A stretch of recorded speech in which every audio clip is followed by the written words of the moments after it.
오늘 우리들에게 주신 하나님의 말씀 함께 봉독하겠습니다. 하나님 말씀은 누가복음 15장 3절에서 7절까지의 말씀입니다. 우리 함께 봉독하겠습니다. 예수께서 그들에게 이 비유로 이르시되 너희 중에 어떤 사람이 양 100마리가 있는데 그 중에 하나를 잃으면 99마리를 들에 두고 그 잃은 것을 찾아내기까지 찾아다니지 아니하겠느냐. 또 찾아낸즉 즐거워 어깨에 메고 집에 와서 그 벗과 이웃을 불러 모으고 말하되 나와 함께 즐기자. 나의 잃은 양을 찾아내었노라 하리라.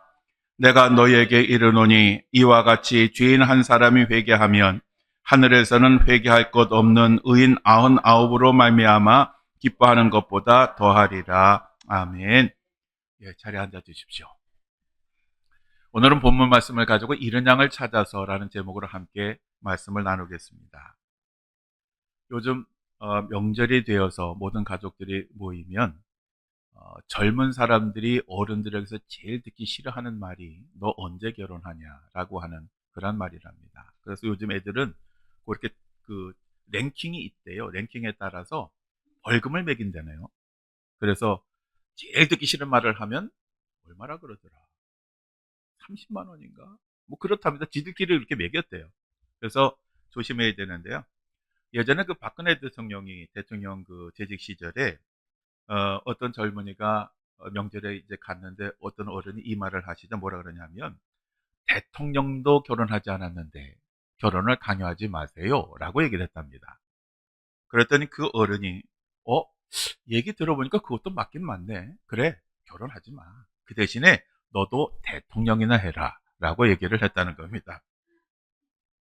우리 예수님이 이 땅에서 하나님 말씀을 가르치실 때에는 많은 사람들이 또 다양한 사람들이 모여 들었습니다. 그 중에는 유대인들의 아주 미움의 대상이었던 세리들도 있었고 죄인의 대명사였던 창녀들도 있었습니다. 또 그런가 하면 자칭 아주 성실한 종교인의 상징인 바리새인들과 서기관들도 그렇게 모여들었습니다. 그런데 이들이 모이긴 모였는데 그 모이는 목적이 달랐습니다. 세리들과 창녀들과 죄인들은 자신의 죄를 잘 알기 때문에 하나님의 은혜를 갈급해하고 사모하며 그 자리에 모여서 예수님의 말씀을 들었고, 바리새인들과 서기관들은 그런 마음이 아니라 예수님께서 도대체 어떤 말씀을 하시는지, 또 그 말씀 속에서 신성 모독죄를 걸어서 예수님을 제거할 방법이 없는지 그것을 듣기 위해서 모였습니다. 이 바리새인들과 서기관들은 항상 그 마음속에 이 자기 자신들이 의인이라고 하는 자부심이 있었습니다. 자기들은 질적으로 죄인들과는 다르고 그리고 그들과는 함께할 수 없는 아주 거룩한 존재라고 생각을 했습니다.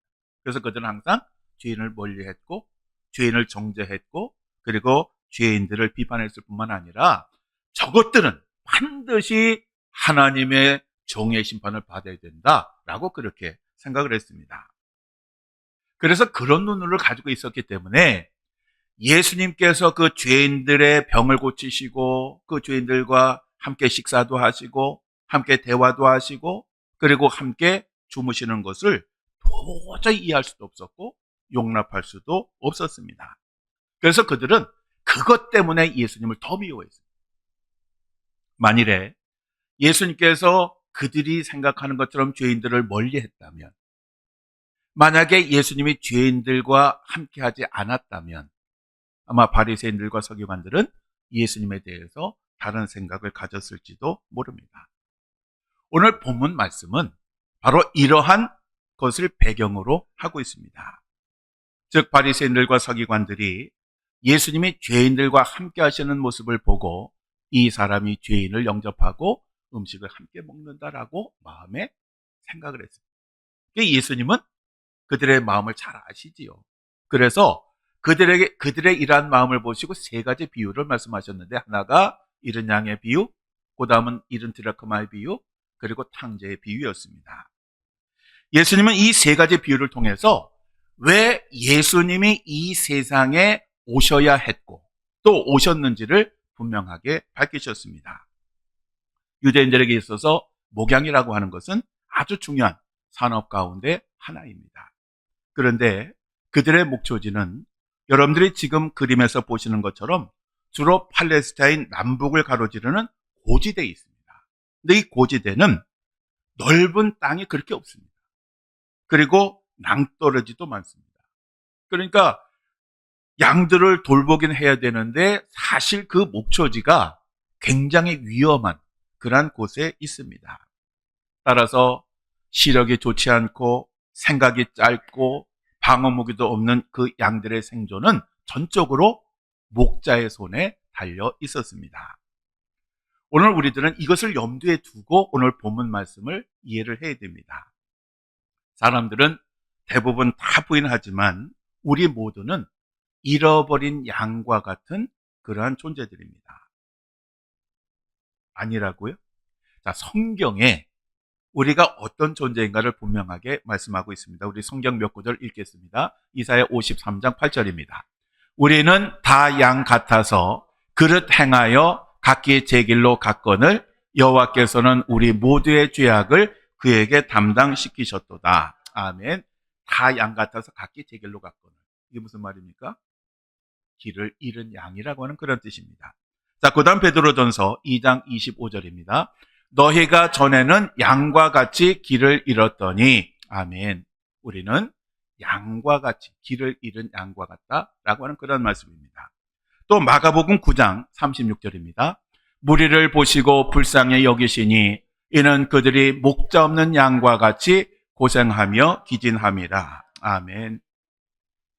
예수님께서 우리를 보시니 목자 없이 길 잃고 방황하는 그러한 양과 같다라고 그렇게 말씀을 하셨습니다.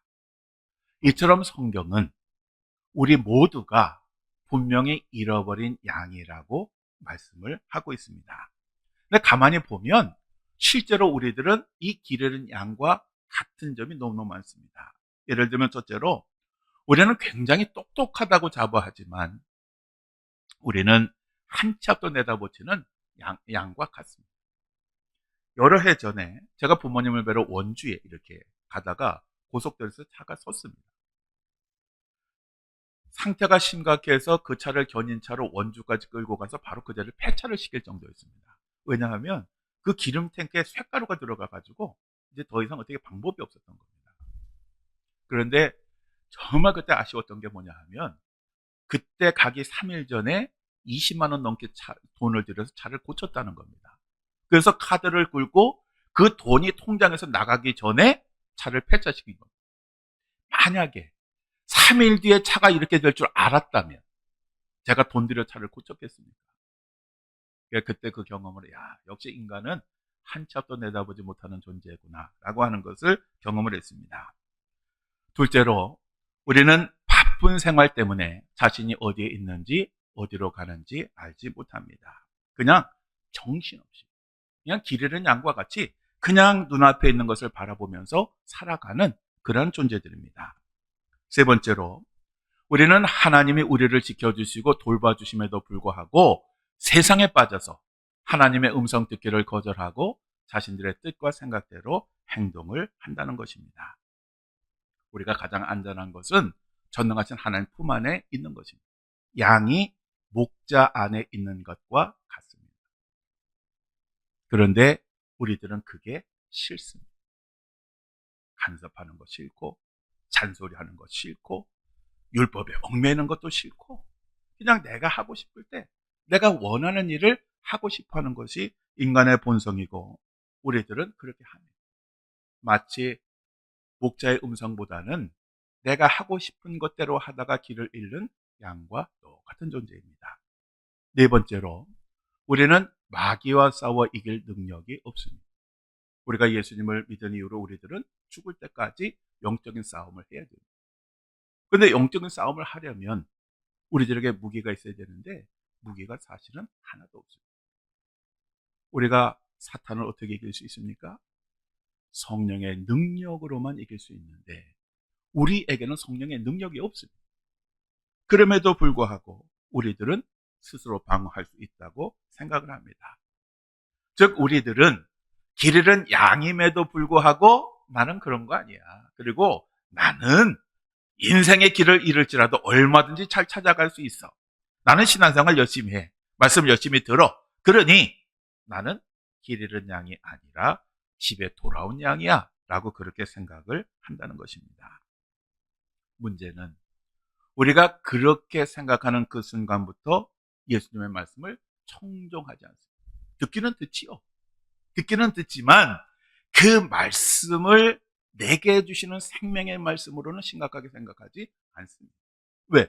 나는 길 잃은 양이 아니니까. 그래서 그 말씀을 심각하게 생각하지도 않고 또 그 말씀을 그렇게 필요로 하지도 않습니다. 이것이 바로 문제입니다. 1800년대에 영국의 평론가이자 역사가이자 문인인 토마스 칼날이라고 하는 사람이 있었습니다. 이 사람은 아주 독설로 유명합니다. 그런데 이 독설에는 반드시 교훈이 있었습니다. 한 번은 이 칼라일이 상류 부인들이 모이는 그 모임에 초청을 받았습니다. 그래서 그 자리에 갔는데 그 부인들은 아주 비싼 술을 마시면서 유대인들을 화제 삼아서 욕을 하고 있었습니다. 어떤 여인이 이 칼라일에게 소리를 높여서 이렇게 말을 합니다. 칼라일 선생님, 사실 예수 그리스도를 죽인 것은 유대인들 아닙니까? 만약에 예수님이 이 자리에 오신다면 우리는 최선을 다해서 예수님을 잘 대접할 것입니다. 라고 그렇게 큰소리 쳤습니다. 그러자 칼날이 무뚝뚝하게 이렇게 대답을 했습니다. 글쎄요, 여러분들이 예수님을 대접하는 내용은 상황에 따라서 조금 달라지지 않을까요? 만일 예수님이 땀내나는 목수의 작업복을 입으시고 이 자리에 나타나시되 이전처럼 세리나 창녀나 아니면 어부 같은 하류 계급의 인간들을 수십 명 동반하고 오셨다면 여러분들은 어떤 대접을 하시겠습니까? 더구나 그분의 말이 여러분의 자존심을 높여주는 것이 아니라 그 내용이 여러분들의 죄를 책망하는 그러한 설교를 하신다면 혹시 여러분들은 저 사람은 우리와 상관없다, 뉴 게이트로 끌고 가서 쳐 죽여라 라고 하지 않겠습니까? 라고 했다는 것입니다. 오늘 우리는 세리와 창녀들과 같이 자신의 죄를 깊이 깨닫고 하나님의 은혜를 구하는 사람이 아니라 바리새인들과 서기관처럼 우리들의 신앙생활을 자랑하는, 그래서 우리가 죄인임을 깨닫고 하나님 앞에 서는 그러한 존재가 아닌지를 한번 겸손히 돌아보아야 합니다. 우리가 잃어버린 양이라고 하는 사실을 깨달아야 우리가 예수님을 영접할 수가 있습니다. 이것을 인정을 해야 우리가 십자가의 은혜를 사모할 수가 있고 예수님을 만날 수가 있고 그 구원의 기쁨을 누릴 수가 있습니다. 바리새인들과 서기관들은 성경에 대한 전문가였고 열심히는 신앙생활을 하는 사람이었지만 이 사실을 깨닫지 못했기 때문에 폭삭 망하고 말았습니다. 그들은 늘 자신들이 그 죄인들과는 질적으로 다른 의인이라고 확신했기 때문에 예수님을 끝까지 거절을 했고 그리고 구원을 얻지 못했습니다. 복음이란 죄인들에게 필요한 것이지 의인들에게 필요한 것이 아닙니다. 오늘 본문 말씀에 보면 어떤 목자에게 양 100마리가 있었습니다. 그런데 실제치 못한 한 마리의 양이 없어졌습니다. 그러자 목자가 어떻게 합니까? 양 99마리를 들에 두고 그리고 잃어버린 한 마리의 양을 찾아 나섭니다. 이것을 잘못 오해하면 그 목자가 99마리의 양보다 잃어버린 한 마리의 양을 더 소중하게 여긴다라고 생각하기 쉽습니다. 여러분도 그렇게 생각하시나요? 사실 목자에게는 한 마리의 양도 포기할 수가 없는 것입니다. 이것은 논리로 설명이 될 수가 없습니다. 예를 들면 어떤 사람에게 7명의 아이들이 있었습니다. 그런데 이 사람이 장에 갔는데 말썽꾸러기 한 놈이 없어졌습니다. 그러면 그 부모가 어떻게 하겠습니까? 내가 만약에 이 아이를 찾으러 갔다 이 6명이 또 잃어버리면 안 되니까 그 한 명을 포기하시겠습니까? 절대 그럴 수 없습니다. 6명 아이들에게 너희들 가만히 있어, 이 자리에 있어 라고 하고 그 한 아이를 찾아 나설 것입니다. 이것이 바로 목자의 마음입니다. 오늘날 한 개인의 가치와 인격의 소중함은 공공과 집단의 이익 때문에 무시되고 있습니다. 개인의 의견은 대다수의 여론에 밀려 받아들여지지 않습니다. 그래서 다수가 옳다고 생각하면 그것이 진리냐 아니냐는 상관없습니다. 그냥 한 사람은 그냥 묻혀지는 것입니다. 그래서 한 개인은 전체의 부속품으로 전락을 하게 되었던 것이 바로 오늘의 현대의 비극입니다. 그런데 우리 하나님은 절대로 그렇지 않으십니다. 이 세상에 수많은 사람이 있고 수많은 존재가 있고 별의별 모습으로 다 살아가지만 한 영혼 한 영혼에게 관심을 가지고 계십니다. 그리고 그 잃은 양들을 찾으시는데 사실 이 잃은 양들을 찾는 게 절대로 쉬운 것은 아닙니다. 왜냐하면 황량하고 험한 지역을 돌아다녀야 합니다. 때로는 거친 그러한 짐승들을 만날 때도 있고 물을 건너야 할 때도 있습니다. 또 가시덩굴을 헤치고 그 안에 들어가 있는 양들을 구해야 될 때도 있고 때로는 낭떠러지에 있어서 자기의 목숨을 걸고 그 양을 구해야 하는 그러한 일들도 있습니다.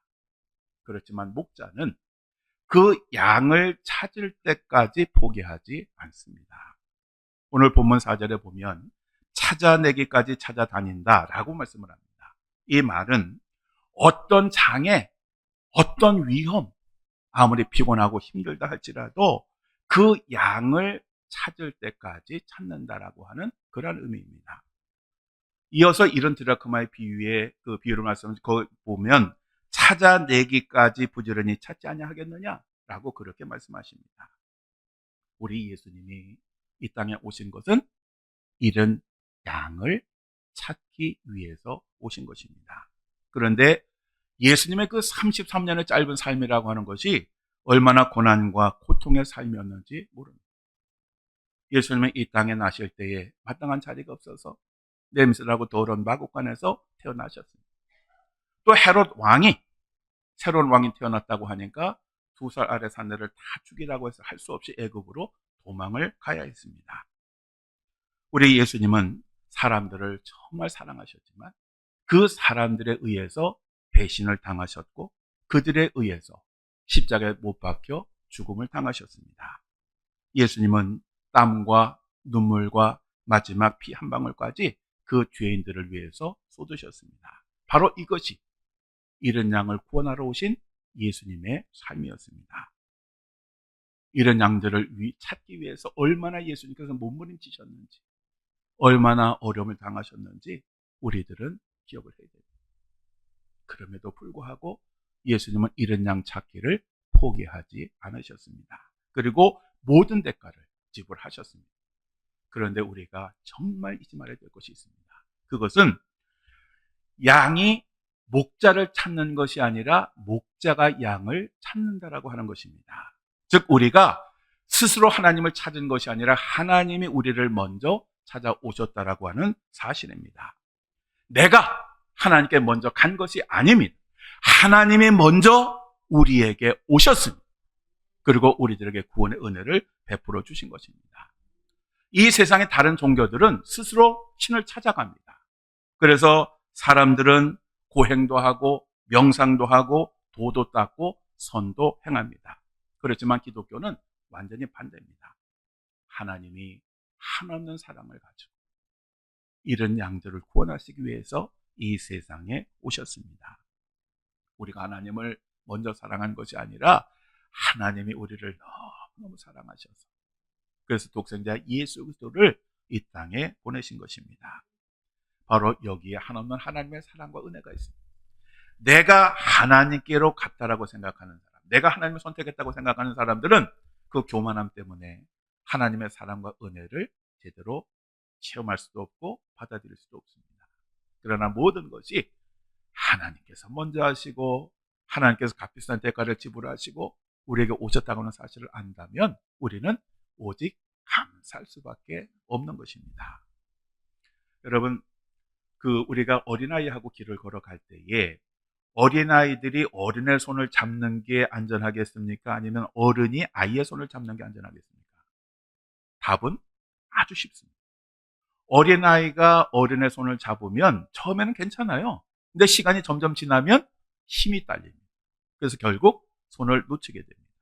그러나 어른이 아이의 손을 잡으면 변함이 없어요.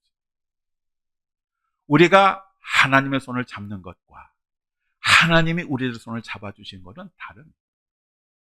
그런데 우리가 하나님의 손을 잡으려고 합니다. 나의 의지와 나의 능력과 나의 경험과 나의 지식을 가지고 하나님을 잡으려고 합니다. 잡아지는 것 같지요. 그 순간은 괜찮아 보이지요. 그런데 시간이 지나면, 환난과 시련이 오면 우리들은 그 손을 놓게 됩니다. 하나님이 우리를 잡아주셔야 우리들은 안전할 수가 있고 보호를 받을 수가 있습니다. 목자가 우리를 잡아주실 때, 목자가 우리를 인도하실 때가 가장 안전한 것입니다. 그러므로 우리들은 항상 목자를 바라보아야 됩니다. 그리고 목자가 인도하신 대로 순종을 해야 됩니다. 우리가 놀이공원에 가면 미아보호소가 있습니다. 그 미아보호소에 가만히 보면 이제 어른들이 막 방송을 듣고 자기 애 찾으러 오잖아요. 그럼 어른들이 제일 먼저 보이는 반응이 뭡니까? 막 화를 냅니다. 왜 내 말 안 들어가지고 지 멋대로 다녀가지고 뭐 길을 잃어버린다 막 화를 냅니다. 이게 정말 아이의 입장에서 보면 되게 억울하지요. 그래서 아이들은 억울하다고 웁니다. 그런데 목자가 양을 찾으면 절대 화내지 않습니다. 지가 말이야 내 말 듣지 않아가지고 길을 잃어버리고 나를 개고생시키고 왜 이렇게 했느냐고 절대 따지지 않습니다. 두들겨 패지도 않습니다. 그저 그 양을 찾는 게 얼마나 좋은지. 그래서 어깨에 저렇게 양을 메고 집으로 돌아가서 뭐합니까? 잔치를 베풉니다. 이게 계산적으로는 맞지 않는 겁니다. 왜냐하면 양 한 마리 값보다 더 많은 돈을 들여서 잔치를 하기 때문에 그렇습니다. 바로 이것이 우리의 하나님이십니다. 우리의 하나님은 마치 어떤 분과 같으신 분이냐 하면 탕자가 그 많은 유산을 미리 받아서 시퍼렇게 살아있는 그 아버지 앞에서 받아서 다 탕진을 하고 거지가 되어서 돌아왔을 때에 그 아버지가 어떻게 합니까? 먼 거리에서 그 거지꼴 아들을 어떻게 잘 알아보고 뛰어가서 그 아들을 맞이하고 그리고 그 아들의 옷, 신발을 갈아입히고 아들의 신분을 회복시키고 그리고 큰 잔치를 베풉니다. 어느 정도 큰 잔치냐? 그 형이 열받을 정도로 큰 잔치를 베풉니다.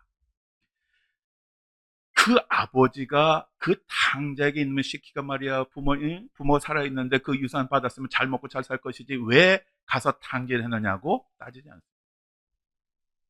왜 그 꼴을 하고 돌아왔느냐고 책망하지 않습니다. 그냥 돌아온 것이 너무너무 감사해서 너무너무 기뻐서 더 많은 돈을 들여서 큰 잔치를 베풀어 주시는 것입니다. 우리 하나님은 어떤 분이시냐?